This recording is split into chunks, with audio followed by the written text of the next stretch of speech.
Good morning, everybody. Stu Smith here going live. It is Monday morning, first day of fall. That is the fall equinox, and that is when we are starting our fall season. Fall season training actually will probably start next week, but this week is nothing but testing. First 3 days, we will be taking it easy. So today was a mobility day with a leg focus. Tomorrow will be a mobility day with a upper body focus. And then Wednesday will be our normal mobility day. Then Thursday, Friday, Saturday, we are taking tests. PSTs, IFTs, whatever your fitness test is, take it on Thursday. And then the next day will be a big cardio day. We'll do longer runs, a ruck on the beach, longer swim with fins. And then on Saturday, we will get in as many lifts as we possibly can, just to get a baseline for our fall lift cycle as we transition into the winter lift cycle. But yeah, that's what we do. In fact, we are done with the seasonal peak calisthenics and cardio. And I will say, this last month has been a peak for most of us. I think we're all glad it's kind of over. We're going to get into this. And this fall transition, as we transition out of it, it's a gentle sloping regression of repetitions turning into more weight. And it is longer miles turning into faster miles, but less. So that's how we deload throughout the fall until we get into our heavier lift cycle.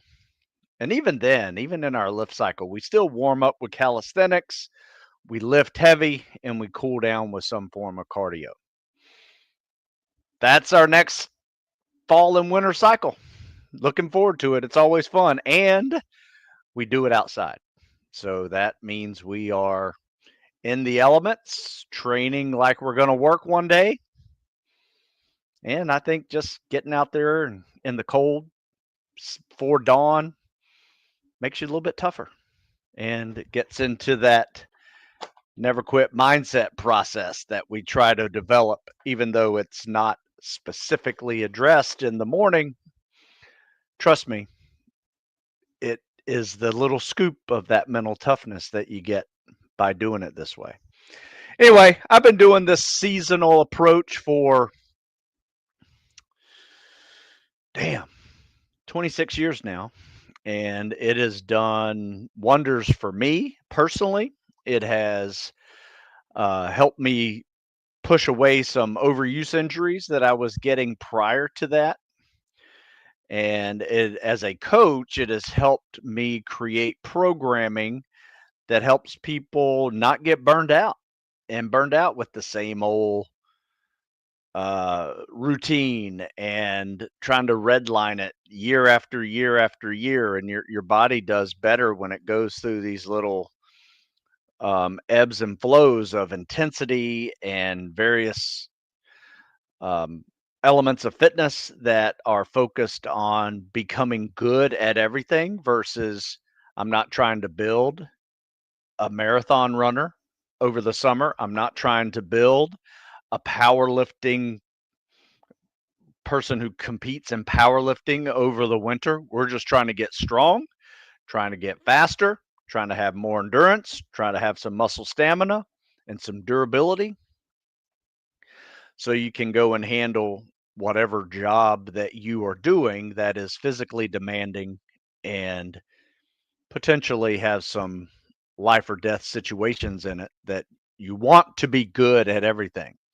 If you have any element of fitness that is a weakness, that can be the difference between life and death for someone.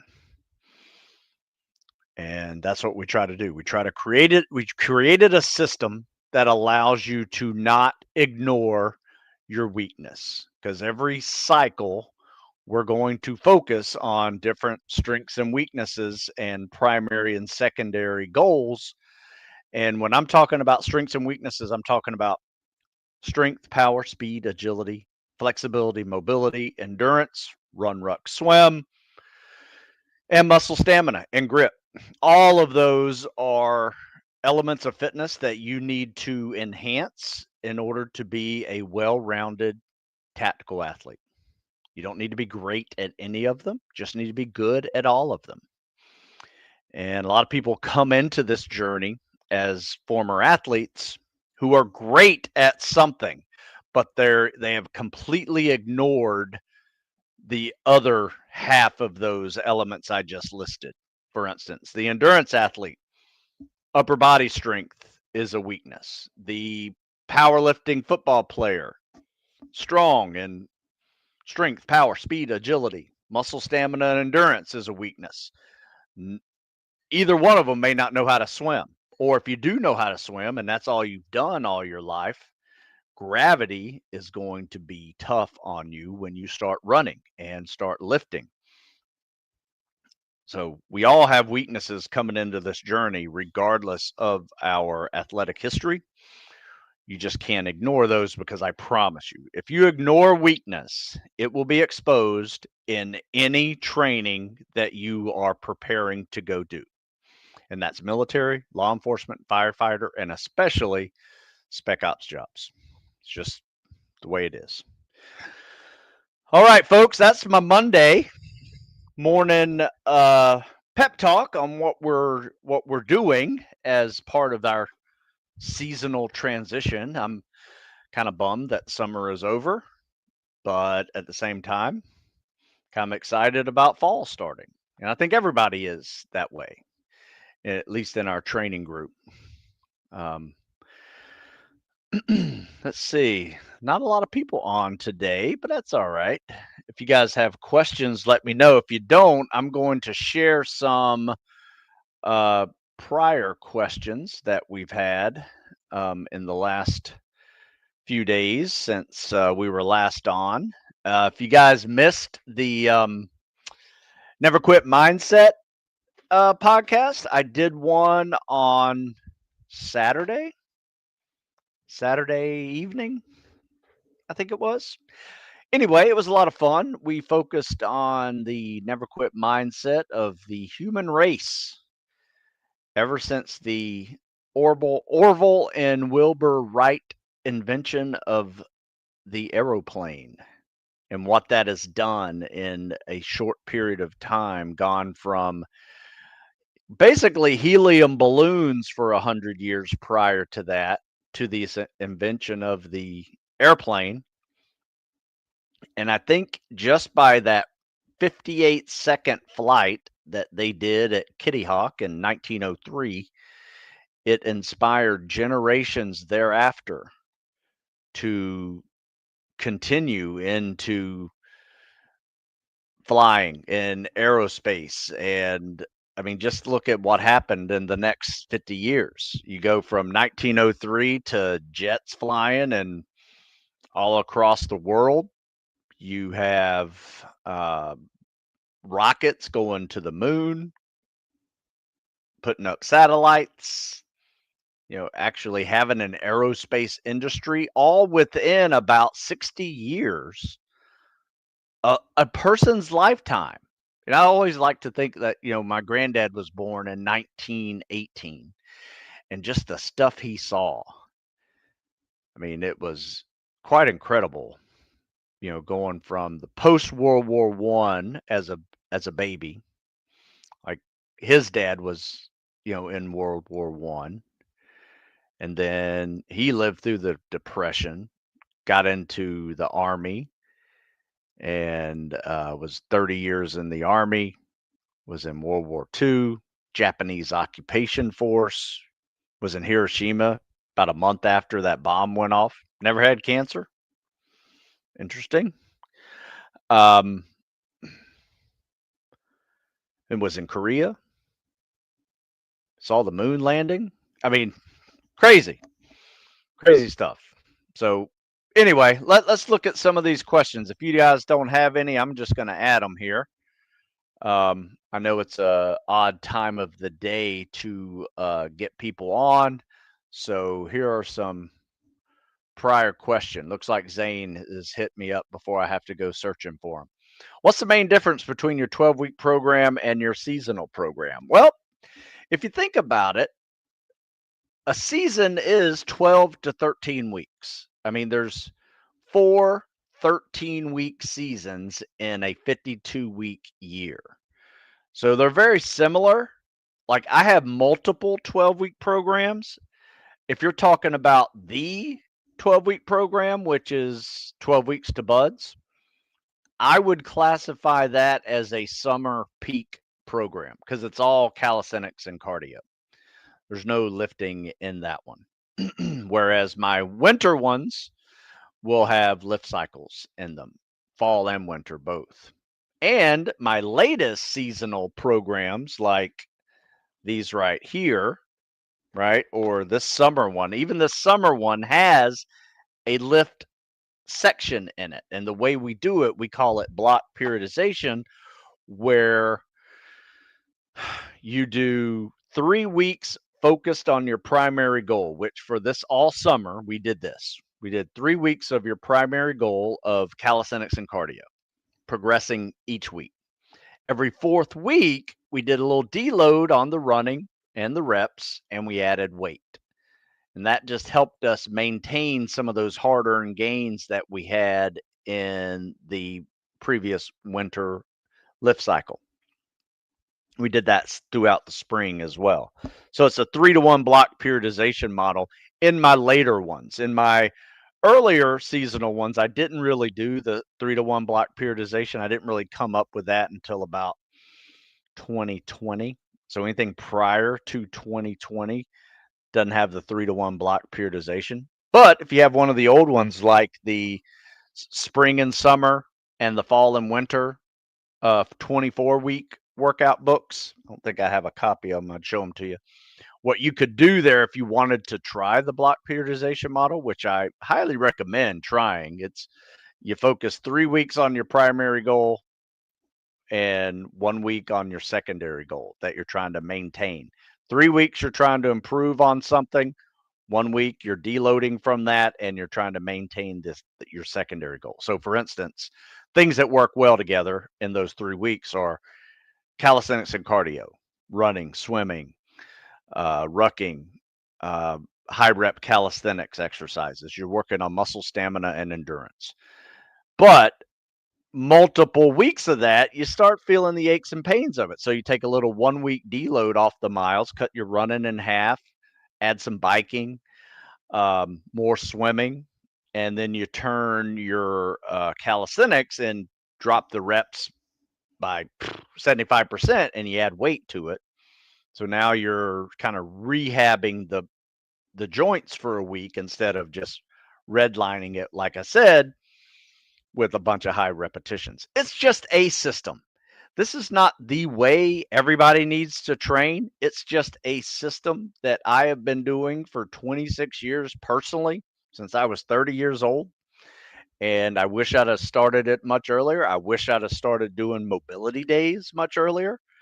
Started doing those at age 45. So I am constantly evolving my training cycles. So when you ask what's the difference between my 12-week program, the Complete Guide to Navy SEAL Fitness, 12 Weeks to Buds, that was written in 1999. Calisthenics and cardio, still great workouts, though I would say this calisthenics and cardio's a little more up to date. I wrote this one in before COVID, so 2019. And by the way, when everybody lost their gyms, countless people started doing this one, and it was one just sold so many. But it was a lifesaver because people could go and do like killer workouts without their gym while they rebuilt a home gym. So it actually people actually got introduced to the system of weights and non-weighted workouts, and many of them liked it to a point where they started coming up with doing workouts like this, where it's a seasonal approach to training you're outside more, you're running, doing calisthenics on outdoor pull-up bars in the nicer parts of the seasons, and you bundle up and go outside and do it in the colder parts of the season. Or if it's really inclement where you are, you go in the gym and get that lift on in the winter. It works. All right, so let's see. Looks like we have no more questions over there. Oh, got a question over here. Mr. Singh says Cal's and cardio book was good. Hey Stu, wanted to let you know in case you didn't already, Michael Mansour used your 12 Weeks to Buds book to prepare for Buds. I have a friend that trained with him, and they both went. Yeah, I've heard that. I never met him personally. I wish I would have. Um, it's been out there for a while and it works. It's a good one. Hey Stu, how would you add heavy leg days into your get through program? Um, be honest with you, um, if you're preparing like this one right here, get through selection, I really wouldn't go heavy. It's not the time. If you want to go heavy, do a winter lift cycle, fall or winter lift cycle. That's what those are for. But here's the problem. If getting through selection is more about faster 4 mile timed runs and swimming with fins and for 2 miles, that's an hour and 20 minutes worth of swimming. So you got to build up your endurance and muscle stamina and leg endurance too, because you're going to be walking with a log and running with a log on your chest for miles. You'll be lunging significantly, at least quarter mile to a half mile sometimes. So instead of worrying about heavy legs for 2 or 3 reps, you should be worrying about 40 pounds on your chest doing a quarter mile of walking lunges without stopping. In my opinion, it's more of a muscle stamina issue. But here's the deal. If you're weak and you don't have leg strength, you need to do a lift cycle. Focus on getting strong, then go into the cycle where you're focusing on getting through selection. Does that make sense? Because the two don't really work well together. If you're trying to do a heavy leg day and then mix in runs and rucks and swims with fins, chances are you're not going to get stronger. Will you even maintain heavy lifts? I don't know. You might, but if you need it, you need to do a lift cycle. If you don't need it, I wouldn't sweat it. You're strong enough already. After this, if you needed to do a lift cycle just to get back up to some, regular durability, that's fine. But you're not going to be at your 1 rep max when you do stuff like this. It's just, you don't need it. I was a powerlifting football player and probably didn't touch a weight for about 12 to 18 months prior to going to Buds because I was strong enough. I didn't need to get stronger. I needed to get better at running and swimming and rucking and high rep calisthenics. So my answer to you is it depends. It depends on where you are and what your strengths and weaknesses are. If strength is not a weakness, don't sweat it. You're strong enough. Let's go focus on some cows and cardio. All right. Caleb follows that up with makes total sense. Thank you. How would I add those heavy sandbag lunges? Is what I meant to say. Okay. And you should say that. We just do it on leg days. Anything that says lunges, do with a sandbag. My advice is this: if you haven't done a quarter mile lunges yet without a sandbag, don't add a sandbag. Right? Do it without a sandbag first, see how you feel, because it's not so much can you do a quarter mile of lunges without stopping. it's not that hard to do. It's how you feel 2 days later. On tired legs, are you sore as hell? Now you can't run a 4-mile timed run at your goal pace. That's what we're trying to fix. Because let me tell you, your legs are going to be tired. And if you have a timed run on Friday, guess what? Your legs are going to be tired on that 4-mile timed run. So you got to get used to being able to doing a lot of leg activity, whether that is load bearing with a ruck on soft sand or with a boat on your head or with a log on your chest, and then being able to do a 4-mile timed run 2 days later without it being excruciating because you're sore.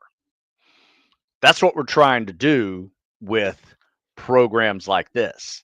I don't care what your run 1 rep max is on squats and deadlifts. It needs to be good, but no one's going to be grading you on that. It does help to have that background in your history so you have some durability to fall back on, but no one cares what you're deadlifting. I just want to see you run fast, swim fast, carry a load without crying and breaking. That's it.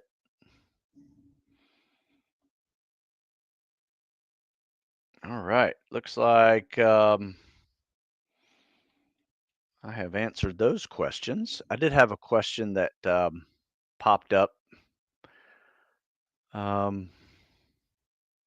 So this was I'm from South Africa. I'm 24. Been trying to get the opportunity to become a Navy SEAL. It's always been my dream to become a Navy SEAL. How do I get an application to join the boot camps and the military? Okay, so here's the deal. The rule is you cannot, you can join the military with a green card. So do a quick Google search on what the green card is. You have to go through the State Department and get a working visa, basically, get a green card. That green card will allow you some jobs in the military, but not all. You cannot do a special ops job with just a green card. You have to be a U.S. citizen before you can go to SEAL training. And there are countless people who have become U.S. citizens and gone on to special ops. No, I know many of them. And so it can be done, but it can't be done until then.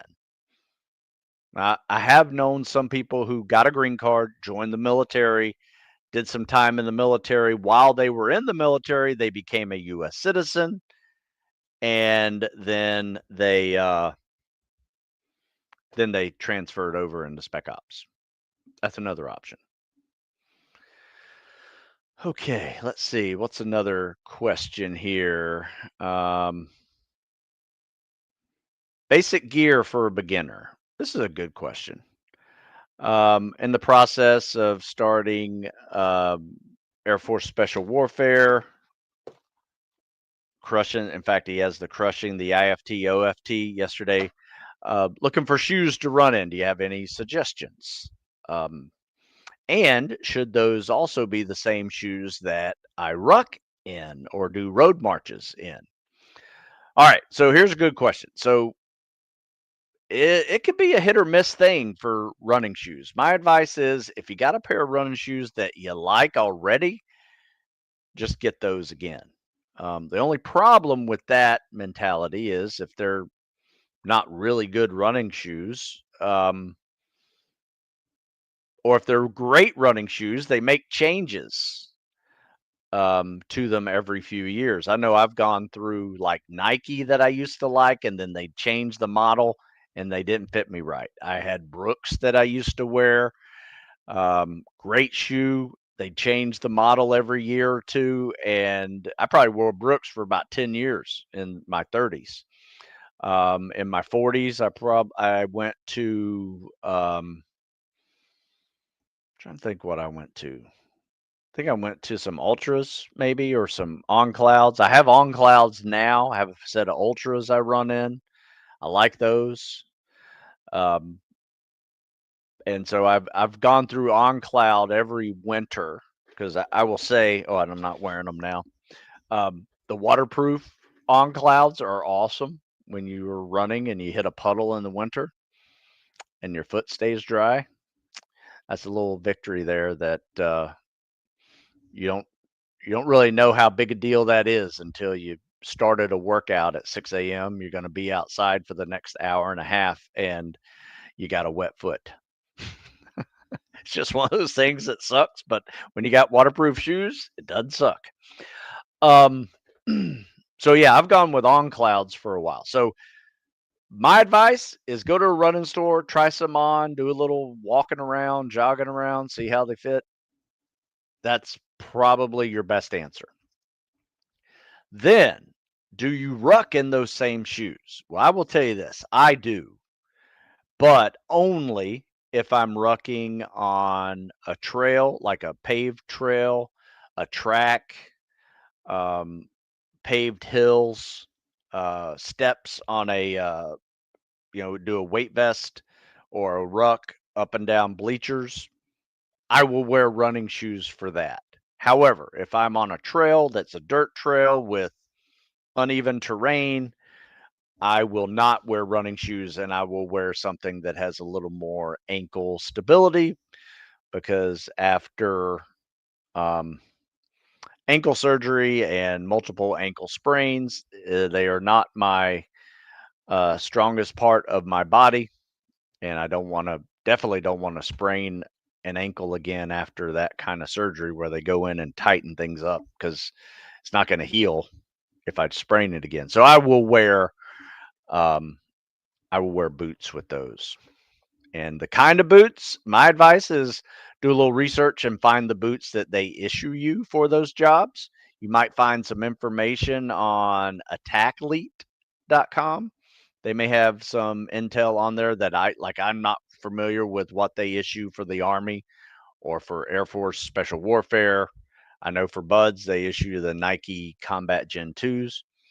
Those are great running boots as well. You don't have to break those in as much. So I hope that helps you with your question. Uh, Somebody just said your swim videos help me contract for AIRR. Very good. Glad it helped.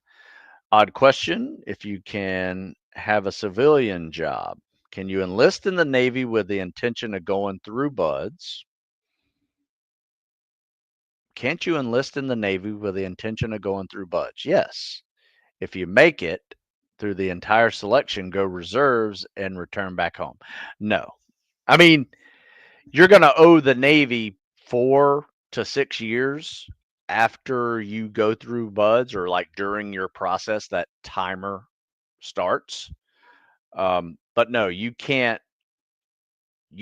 be a reserve SEAL until you've done your active duty time, full active duty time. And the reserve SEALs aren't the same as like National Guard, Army, SF guys. The Green Berets actually will pull guys from the reserve units, National Guard units, Green Beret, because they've gone through all the same training, and they will augment them into um, different groups and actually do deployments with them. They don't necessarily do the same with Buds. Sometimes, people who are in the reserves will deploy, but it's a different process. But no, you can't keep your job, civilian job, and be a SEAL. That's just not how it works. You can do that with Army SF if you go the National Guard option, but you can't with SEAL. Good question, though. That's not a weird question.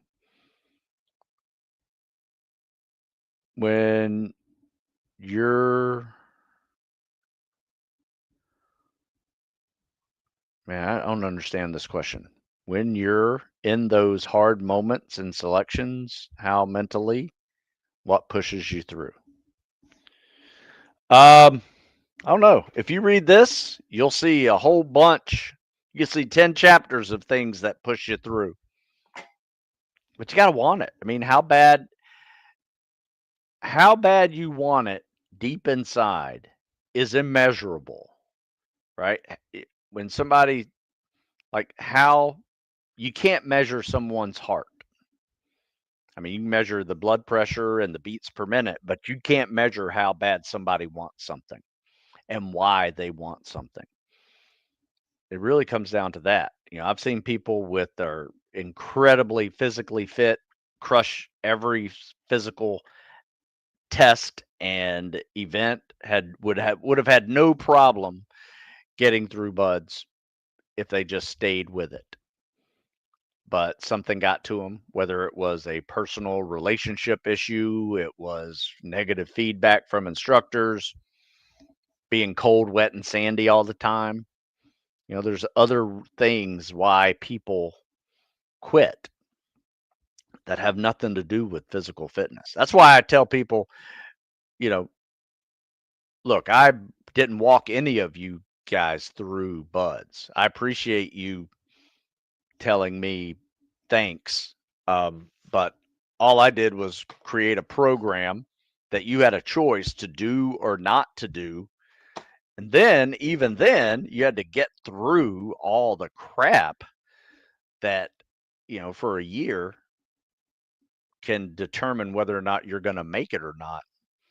I wasn't there holding your hand, pushing you through that. That was all you.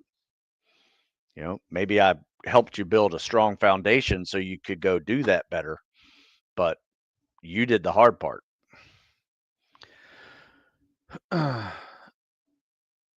DK says, I feel like you need a strong why. A lot of people do things for the wrong reasons and get crushed. 100%. I agree. So Joe asks, is Hell Week 5 days or 5.5 days? Joe, does it really matter? I mean, put it this way, at day 5, I didn't care if it was another half day. Wouldn't have mattered. I think it's 120 hours. So do the math on that. Divide 120. In fact, I will do that right now on my little computer calculator. Let's just see. 120 hours divided by 24 equals 5. There you go. It's 5. Hey, Stu, for compound lifts like bench press and squats, what rep ranges do you use? Do you prefer barbell front squats or back squats? Great question. Well, it depends. Whenever we are in a fall training cycle, like right now, we are focused on 2 things. Well, there's a couple things. There's weighted pull-ups. So we have a weight vest on the pull-ups, like 20, 25-pound pull-ups. We have a body weight bench because you will see that again. Max reps, body weight bench. So I'm not looking for 1 rep max, 2 rep max. I'm looking for double digits on that body weight bench. So try to get 10, 15, 20 reps of your body weight. That's really good. I've seen some dudes get over 30, one guy get over 40. So, yeah, there's some crazy body weight rep maxes that can be done out there. For deadlifts, we do a deadlift, and we shoot for like a 3 rep max. So we go a little heavier. We try to get 1.5, 2.0 times your body weight on that and go for 3 to 5. And then we don't go super heavy on back squats or front squats, but we do both. And usually that is a exercise where we'll go 5 to 10 reps. Moderately heavy for the 5, not so heavy, maybe body weight level at the 10 rep stuff for front and back squats. So that's what we do.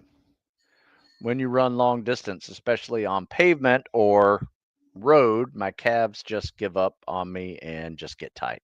Well, I mean, that could be just you're new to running and that's what happens. Your shoes could suck. Maybe try not running on pavement for a little while, build up some ability with just some durability. Try running on a rubberized track or turf field, especially if you don't want the calves to get angry enough. And next thing you know, you got shin splints. What's the main issue? Probably your running form more than anything. but could be old shoes. If you have an old pair of shoes, your calves are going to hurt. Just the way it is. If you have big calves, calves are probably going to hurt. Usually what I do is I'll run for like a mile because that mile is a warm up, and then um, do a little stretching, stretch the calves, Achilles, hamstrings, thighs, hips. Then I start to run. So I give yourself a little warm up and stretch. That will help you. But don't just start running and then wondering why you're tight. You know, run a little bit and stretch, and then run a little more. Stretch again. See if that helps. That's probably going to help you. Had an ankle fracture a couple months ago, mostly healed up, but still zacks up every now and then. Yeah, that's going to happen, especially just a few months ago, especially a fracture. Just be patient. It's probably going to take half a year before it actually goes away. Work some mobility because you probably lost some mobility in there. Try swimming with scuba fins. See how that feels. Just flutter kicking. Scott asks, hey, Stu, what's the best way to introduce a deload week into your Army Spec Ops plan? I'm currently at week 4 of that program. I feel like I've run out of gas, feel sore and tired. Um, well, you could do it a couple of ways. Like this week, we are deloading with 3 mobility days, and then we're testing. You could do that, or whatever you were focused on those first 4 weeks, 3 weeks. Let me see. It's kind of a mix of a lot of runs, a lot of calisthenics. You got some weights in there too. Um, so it is kind of, I would call this one kind of like what we do in the fall when we got a little mix of both. I call it the 50-50 split, where half your workout is calisthenics, mainly warm up and pushing a little bit on some of those numbers, and then you lift, or vice versa. You lift, then do calisthenics, and then do cardio. My advice is this: since you're in that phase, try to do the workout, but take 2 weeks to do week 4. Meaning every other day you're going to throw in a mobility day. So do day 1, or do your first day like Monday as a mobility day. Then do day 1 tomorrow. Then do Wednesday a mobility day, day 2 on Thursday. So you can add in a deload so many different ways. Like a deload is by definition a decrease in intensity, a decrease in volume, a decrease in weight, a decrease in reps. It could be a decrease in all of those. In time, like you cut your workout in half. Get what you want done, and instead of taking an hour and a half to do it, stop yourself in 45 minutes. And what you get done, you get done. That's considered a deload. So I would do this. Since you're feeling it a little bit, do a mobility day every other day, and you'll like that. You feel like you've done something. You're not taking a day off. Then you just take the 6 days or 5 days that are in that week and make it a 2-week event. Still do the week, it's just spread out over 2 weeks with mobility days every other day. That will work for you. I've tried that a few times. It works really well, especially on my old man hips. Hey, Stu, are there any other uncommon exercises like bear crawls that you program? I rarely see anyone do them, but they really expose weaknesses you didn't know you had. Yeah, bear crawls are classic. Fireman carries are another. Chest carry lunges are another. We do another one. Farmer walks. That's a good one. In fact, try this. Here's what I want you to try. Get 2 40-pound dumbbells or kettlebells, one in each hand. And now you have to, we have this half mile, no, it's 0.75. So it's 3/4 of a mile. It's pretty good distance. 3/4 of a mile loop. And what we do is we farmer walk that entire thing, 3/4 of a mile. But here's the kicker. If you have to drop because your grip gives out, you have to jog that 3/4 mile and pick up your dumbbells where you left them and finish up. Now, some people drop once, some people drop twice. I've only seen one guy over the last few years of doing this do it without dropping them. That shows you how kind of rare that is. But he did the whole 3/4 mile holding on to 40-pound dumbbells. Actually, I think he had the 45s, and that was impressive. So, I mean, just little things like that are great ways to just not like burn yourself out, but test yourself. And there's some mental too. Oh, the plank, a 10-minute plank is a great one. A 10-minute tread, no hands, another great one. Right? Those are kind of uncommon that a lot of people neglect. And the reason why they neglect them is because they're hard and it requires mental toughness to get through it. Let me tell you, a 10-minute plank, it sucks. I mean, there's 5 minutes, not so bad. Those middle 2 or 3 for 6, 7, 8, not fun. I mean, you have to mentally adjust to that because it is a pure choice on whether or not you drop your knees. Sometimes music helps. Sometimes having a buddy talking to you while you're doing it, that helps. Doing it together. All right, a few more questions. I got to go. Hey, Stu, just got contracted for Swick with a 10:30 mile and a half. Should I focus on my 3 mile now? Yeah, you should do both. I mean, my advice is this: is you need to get your 10:30 mile and a half a little faster, just for good class ranking. That's a 7-minute mile. You know, you don't want a 21-minute 3 mile. I mean, it's okay in boots and pants and on the beach, but you could be faster than that. I mean, you could definitely be sub 7, so 6:30 pace. So my advice is this: try to get that 10:30 under 10, and try to get that 3 mile in the teens versus the 20s. Like try to be 19:30, or a little bit faster if you can. That's what I would do.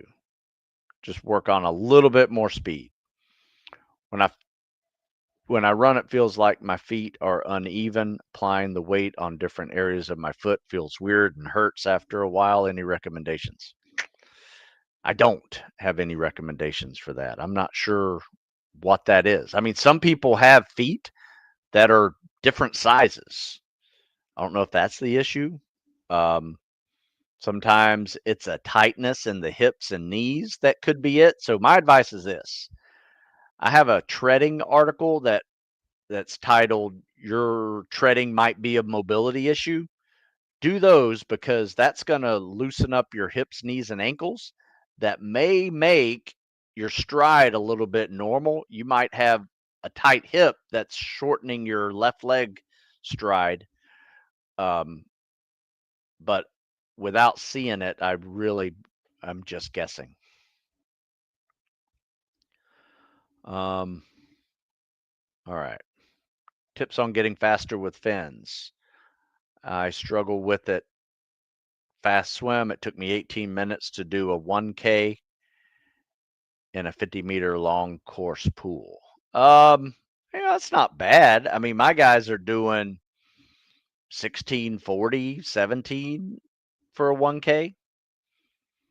That's just a little faster. You're not, I mean, if you were 22 minutes, I'd say, yeah, there's a problem, but 18 minutes isn't horrible. I would say it's average, and I would say if you can get it in the under 17, you're above average. So just work on just a little bit more. Um, and try to play around with different kicks. Are you doing little flutter kicks or are you doing a big scissor kick and glide? My advice is constantly flutter kick and just use your arms when you need to breathe. Kick, kick, kick, pull to breathe. Kick, kick, kick, pull to breathe. Watch some of my swim videos on swimming with fins. You might pick up something in that one. I can hold 18-minute 1K for 2 miles, but I'm struggling to break past that barrier to get down to 16-minute 1K. You don't have to do a 16-minute 1K. I mean, it's nice to do it, but an 18-minute 1K, right? Let's multiply that by 4 because that's going to be 4,000 yards is a 2 nautical mile swim. I mean, you're still under, what's that? 72 minutes?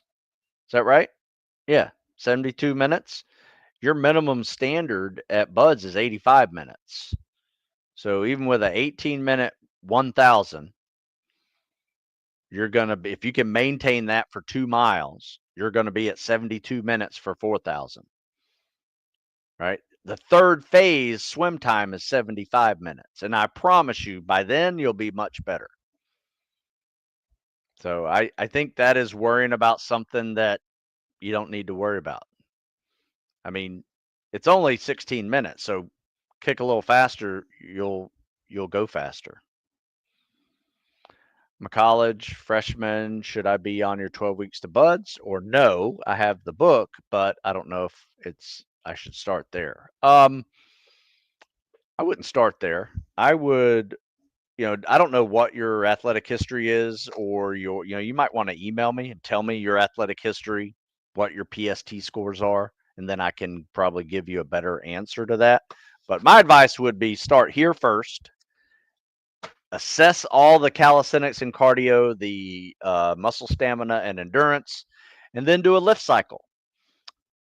Do something like increase strength and crush the PST workout, or the winter seasonal tactical fitness periodization cycle, because what that will do for you is start creating this muscle stamina strength training program that you can maintain your muscle stamina and your endurance while you're doing the strength training cycle, and just follow the whole seasonal tactical fitness periodization model. In fact, if you read the description in this YouTube video, you'll see everything you need to know and how to get through 4 years of college and training like that. My email is stew@stewsmith.com. Pretty easy. stew@stewsmith.com. In fact, if you look at this little banner here, it's right here.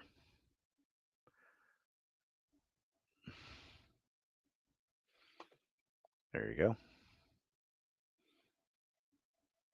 There you go. Post comments in the comment selection, or email me, or section, and email me stew@stewsmith.com, and go check out stewsmithfitness.com. All right, comments. Let's see. Got some more. Is your approach to the fall cycle the same for trainees who lack strength and can't do, for example, body weight bench yet? Yeah, just do what you can. I mean, you need to get better at bench press, so do what you can. And my advice would be pick a weight that you can do 5 to 10 times, and play around with that rep range with bench press. Eventually, that will get stronger, and then you'll be closer to your body weight. Let's see. Looks like I've answered all your questions. All right, guys. I'll be back tomorrow. We'll do a live Q&A again tomorrow with some CSS critiques. I appreciate your time. If you guys have questions, you can email me, stew@stewsmith.com. I'll be a little bit more specific with my answers. Sometimes I can link in articles into that